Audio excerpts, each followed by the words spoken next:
production intern ako within the studio. Huwag mo siya nalapitan. Kapag magkakasalisi kayo, umiwas ka ng tingin talaga. What? Kasi ang mafa-fire yung supervisor namin. Kasi hindi kayo sumunod. If ever may beef kayo ng supervisor, Oo. Titigan mo lang. pwede mo siyang kausapin. Bawal din. Kasi kapag Wait lang ang weird din naman kasi na bawal mo siyang tingnan. Tapos pwede mo siya kausap. Sir! Tapos magano, napatingin siya. Ako yung nag-aabot ng jacket. So nag-aabot ng jacket. Anong pakiramdam ng jacket sa kamay? Hindi siya maganda.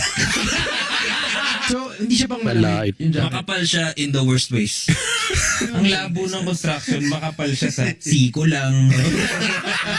Matatanda na kami pag nagdasal kami kay Lord. Siko ba? And honestly, I think for the memes, kung may nakita ako, I'd wear it for like a week. Pwede siya Try pang it out. Halloween eh. Oo. Actually, sino kasi Willie? Hindi ako yung nanalo. Nagkita na kayo ni Willie. Grabe yung mga conversation nila sa podcast nila, no? Na pati yung jacket ay nilait ng batang ito. Na pangalan siguro niya ay Diego Perez.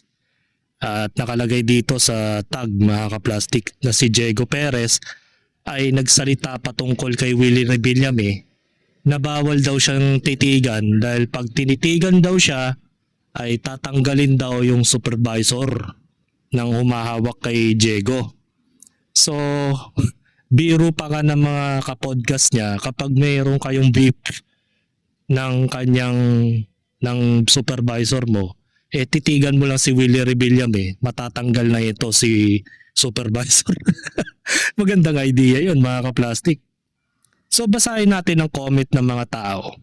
Sabi ni Bibi, yung college kami pinadala ang buong section naming sa studio para maging audience ng show niya. Grabe kapag commercial. Shock kami kasi pinagmumura niya mga staff kapag may nagkakamali. Ayun, napatahimik ako bigla dito.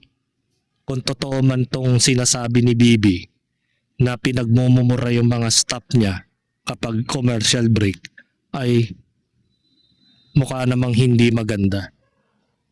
Hoy, true of life to. Nag-intern din ako sa Wawawin pero kasama sa rules nila na bawal tignan si Willie.